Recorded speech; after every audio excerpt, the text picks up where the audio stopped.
1. There's a talking donkey in the Bible. In Numbers 22, 28, 30, God opened the mouth of Balaam's donkey to speak and warn him about an angel in his path. 2. The Bible has over 185 songs and poems. While Psalms is the largest book of songs, many other books like Exodus, Judges, and Revelation include songs and poetry. Have you ever wondered about the original languages of one of history's most influential books? It was composed in 3 distinct languages: Hebrew, Aramaic, and Greek. What's even more fascinating is that this sacred text wasn't written in a single lifetime. It took over 1,500 years to complete, with approximately 40 different authors contributing to its pages. Think about that for a moment. That's like starting a book during the Roman Empire and finishing it in modern times. Hebrew was primarily used for the Old Testament, capturing the ancient stories of creation, Exodus, and the prophets. Aramaic, the common language of the Near East at the time, appears in several sections. And Greek, the international language of the New Testament era, was used to spread the gospel message throughout the ancient world. This linguistic diversity reflects the universal nature of the Bible's message, transcending cultural and language barriers even from its very inception. It's quite remarkable how these 3 languages came together to create what would become the most translated book in human history.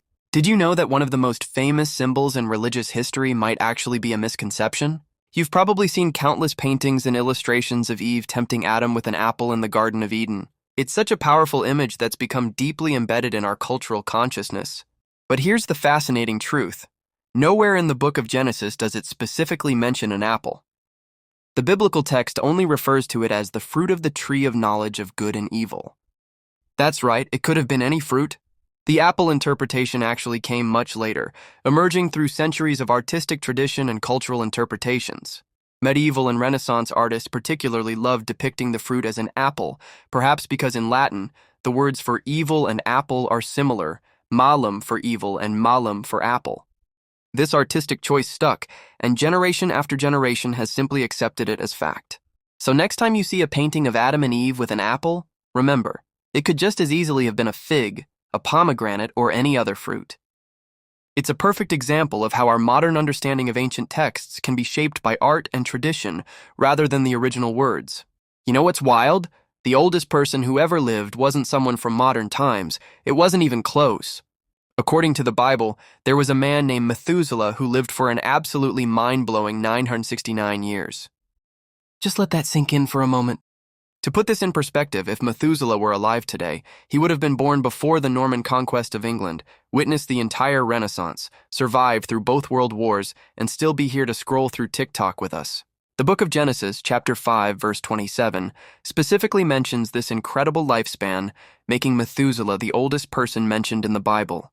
He was Noah's grandfather, and interestingly enough, the year Methuselah died was the same year the Great Flood began. Some scholars believe his name itself was prophetic, Methu meaning death and Selah meaning to bring, or when he dies it shall be sent. Whether you take this story literally or view it as metaphorical, Methuselah's age has become synonymous with longevity and endurance throughout history. I mean, imagine celebrating your 969th birthday. That's a lot of candles on the cake, right? Enjoying the video, correct? Make sure to hit that subscribe button, turn on the notification bell.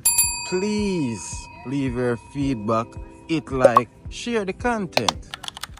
Did you know that in the Bible, God's name isn't just mentioned once or twice? It appears over 7,000 times? That's more than the average person speaks in an entire day. But here's what makes it even more fascinating. God isn't known by just one name. Throughout the pages of both the Old and New Testaments, we encounter different names that reveal different aspects of God's character. There's Yahweh, often considered the most sacred name, representing God's eternal and unchanging nature. Then there's Elohim, which speaks to God's power and majesty as the creator. Isn't it remarkable how language can carry such deep meaning and significance, especially when it comes to describing the divine? Did you know that unicorns are actually mentioned in one of history's most influential books, the King James Bible?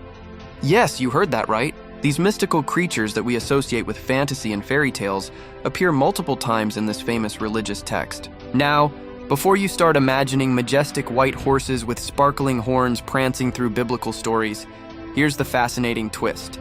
In passages like Job 39, 9-10, the Bible asks, "Will the unicorn be willing to serve thee or abide by thy crib?"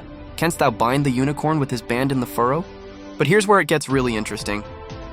Biblical scholars have long studied these references and came to a rather surprising conclusion. The word unicorn in these passages is actually believed to be a mistranslation.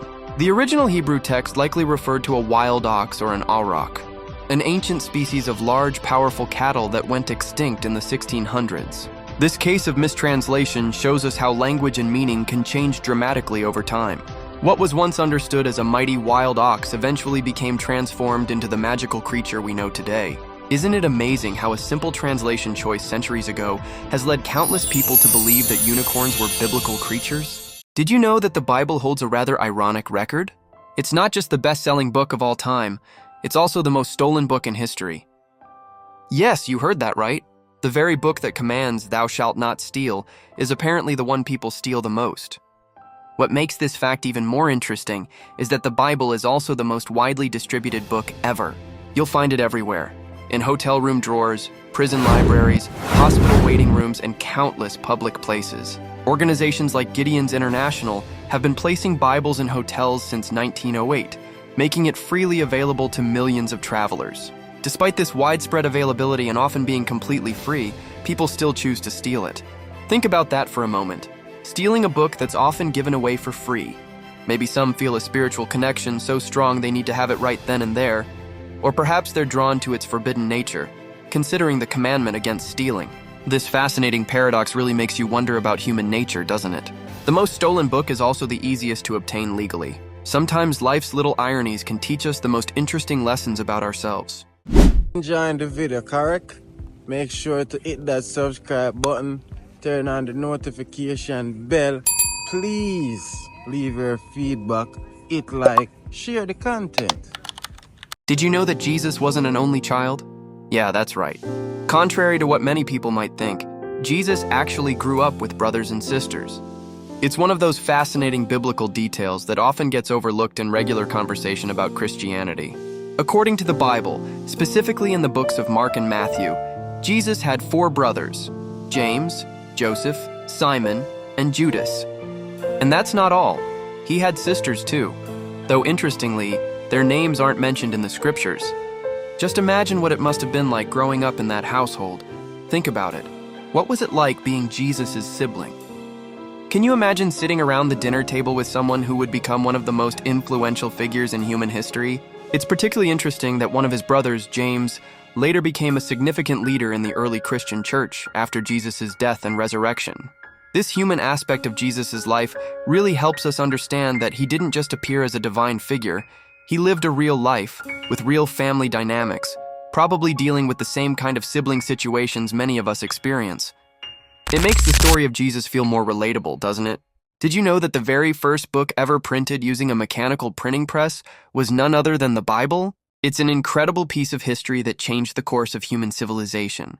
Before Johannes Gutenberg's revolutionary invention in 1455, books were painstakingly copied by hand, making them incredibly expensive and accessible only to the wealthy elite.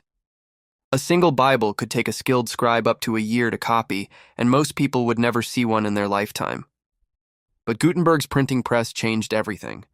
His first major project, now known as the Gutenberg Bible, was a masterpiece of engineering and artistry.